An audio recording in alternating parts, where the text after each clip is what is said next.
teve uma onda de criminalidade. Nós tivemos, o pessoal fala do soldado Reis que foi morto nessa operação, e aí a operação começa antes do soldado Reis morrer, que vejam, soldado da rota. A rota não faz policiamento ostensivo.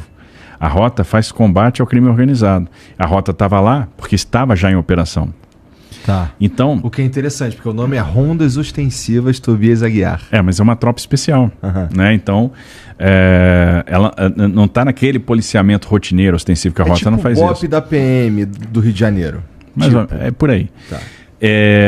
E aí, o que acontece? A gente começou a ter arrastão, muito assalto. Isso tudo tem uma conexão com o crime organizado.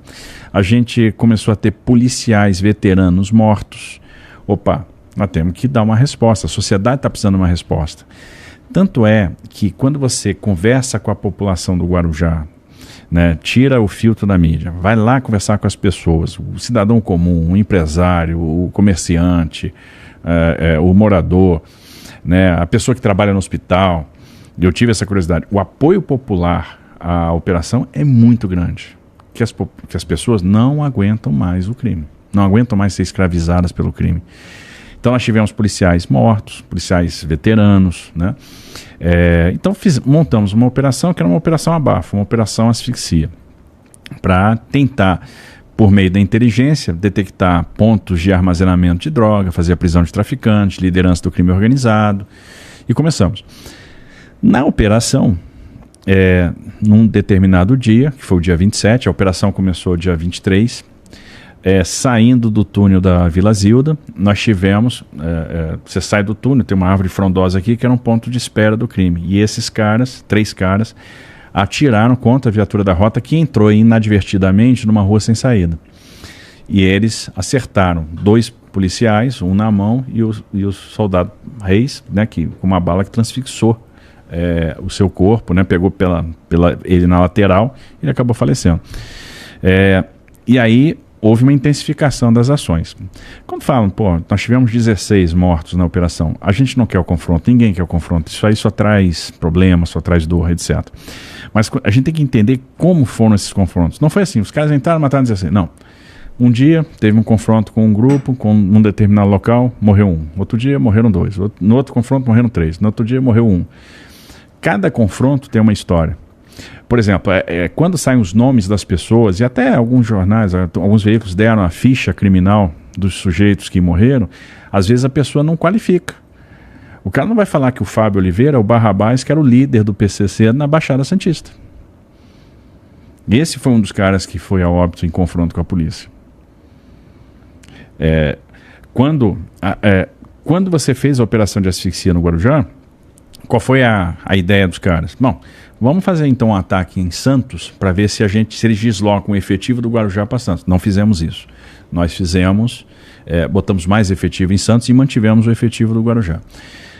Os caras saem num carro, 4 caras num carro, eles saem do carro com fuzil 556, fazem um tiro numa viatura da PM, acertam uma policial militar pelas costas, com um tiro de 556. Eu fui visitar a Cabo Gomes na Santa Casa de Santos.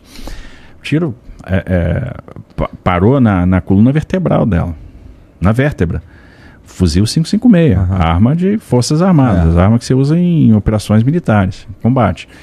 Por isso aqui, não pegou a medula. Por isso aqui ela não ficou paraplégica. Bom, foi socorrida, o companheiro que estava com ela na guarnição trocou tiro, eles se evadiram para o Morro de São Bento. E aí a guarnição da polícia foi atrás, houve troca de tiros, dos 4, 2 foram presos, um criminoso foi atingido de raspão, está preso, era o 02, né, o segundo do crime organizado na Baixada. Outro morreu e o outro se evadiu, também uma liderança importante do crime na Baixada, que nós estamos aí à procura. Um soldado da PM foi ferido nessa troca de tiro, que é o soldado Uriel, está lá na Santa Casa também de Santos, teve lá um rompimento da uretra, está com bolsa, vai ter que fazer uma cirurgia super delicada de reconstituição. Então, quando se fala nessa operação, se conta um lado da história. Né? A gente tem que entender o seguinte, está se enfrentando lá o que tem de pior, que é o crime organizado, que se estabeleceu lá por uma série de razões históricas, por uma série de razões de abandono, né? Por uma questão geográfica, pela proximidade do porto. Então o crime vem tendo liberdade de manobra lá há algum tempo e está sendo enfrentado, porque o crime tem que ser enfrentado, infelizmente. A gente não pode deixar a população eternamente à deriva, ou então faz o seguinte: não, eu não estou vendo porque o confronto é ruim, tá vendo um negócio ali, mas eu vou virar para cá, não, né, porque o confronto vai me comprometer, puxa, a opinião pública vai ficar contra mim, a mídia vai me dar porrada, eu vou apanhar porque teve um confronto e aconteceu um problema. Se isso acontecer, esse negócio vai ficar cada vez maior, cada vez maior, cada vez maior. A infiltração no poder vai ser cada vez maior e a gente vai perder a guerra, né? A gente vai corroer a sociedade. Então isso não pode acontecer, porque nós temos um Estado que produz. Quanto o tráfico de drogas drena de oportunidades no centro da cidade de São Paulo? Quanto é que custa a Cracolândia? Ela já custou mais de 100 mil empregos. Só no ano passado 20 mil postos de trabalho foram fechados. Tem uma repercussão econômica. Quantos empresários estão quebrando por causa da Cracolândia? Quantos pais de família estão perdendo a oportunidade? Quantos comércios estão fechando? A gente tem um centro bonito que está degradando, porque o tráfico de drogas está lá, está ativo, e essa atividade gera muito dinheiro. Então a gente tem que fazer alguma coisa. O Estado, a sociedade tem que fazer alguma coisa. Porque senão a gente vai deixar o narcotráfico crescer indefinidamente. Alguns países enfrentaram e venceram.